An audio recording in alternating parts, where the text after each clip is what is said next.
سنة 2003 ديزني وبيكسار نزلوا فيلم فايندينج نيمو، فيلم عظيم جدا والشخصيات بتاعته حلوة ودمها خفيف والرسالة والرحلة بتاعته كلهم 10/10، وفي قائمتي من اعظم 3 افلام كرتون في التاريخ. بس ده موضوع تاني، الفيديو تاني ممكن نعمله قريب ان شاء الله عن افضل 10 افلام كرتون في التاريخ. طبعا مش محتاج اقول لك قد ايه نيمو نجح بشكل كبير وجاب لديزني ارباح كويسة جدا، وحتى نجح كشعبية بشكل جبار. فالناحية التانية بقى المنافس دريم ووركس يقرروا ان هم يعملوا فكرة شبهها. منظر الشخصية عامل ازاي، ايه القرف ده، مرورا بالقصة الواقعة اساسا والاحداث كلها بايظة. فاحنا الفيديو ده بقى هنتكلم عن القصة بتاعت الفيلم ده واحداثه كده بشكل مختصر وليه فشل وكل الكلام ده. طبعا لو وراك صلاة او اي حاجة مهمة روح خلصها الاول، بعد كده تعالى كمل الفيديو، كده كده مش هيطير. ويلا بينا ندخل في الموضوع.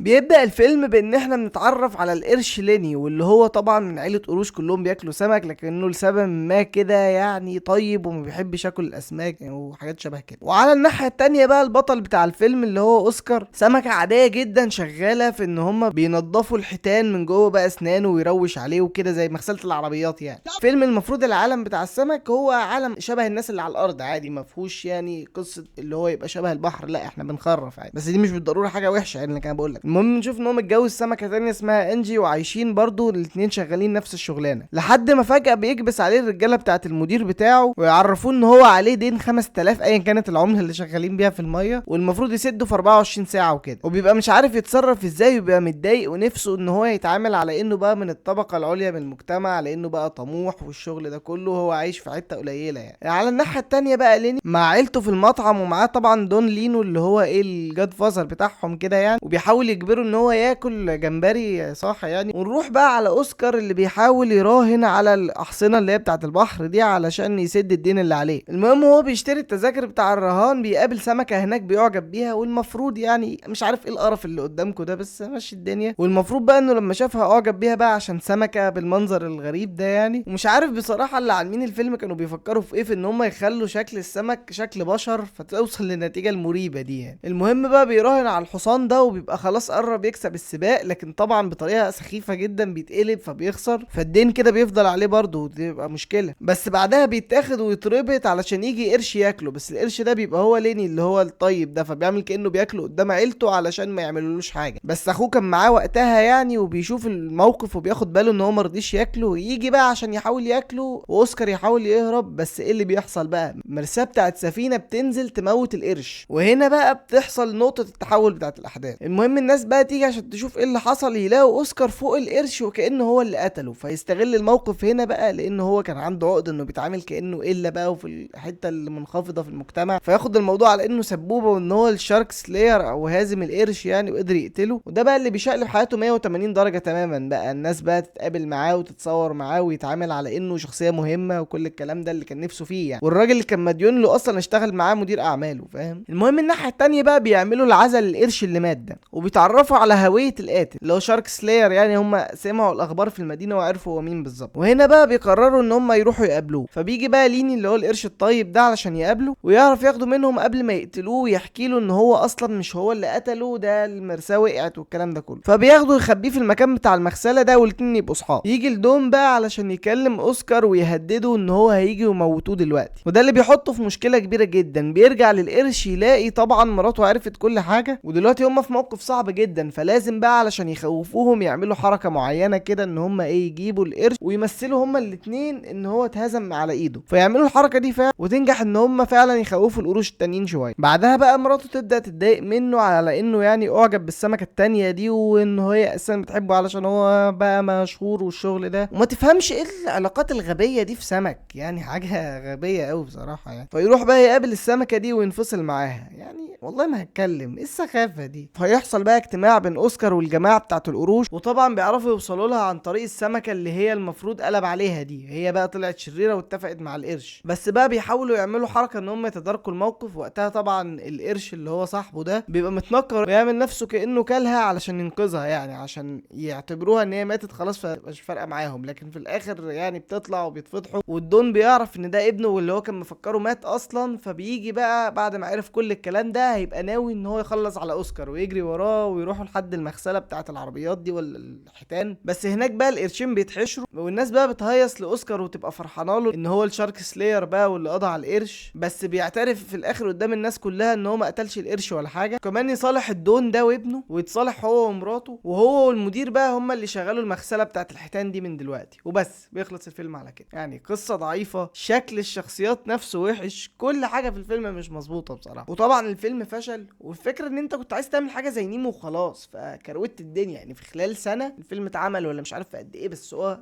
يعني نيمو 2003 ده 2004. يعني انا لو هديله تقييم كده، لو يعني ايه عملت معاه واجب 3 من 10 لا اكثر ولا اقل. بس انت قول لي ايه رايك في الفيلم ده؟ هل كنت بتحبه؟ شفته انت صغير؟ يعني شفته على حديث؟ ما انصحكش تشوفه بصراحه عشان سخيف يعني، بس انت قول لي ايه رايك. يا ريت يا جماعه، عايزين نوصل 2000 مشترك قبل الشهر ده ما يخلص، ويعني ماشي الدنيا كده. شكرا كل واحد كمل الفيديو للاخر، وبس سلام. سمكة عربية على وش المية، على وش المية.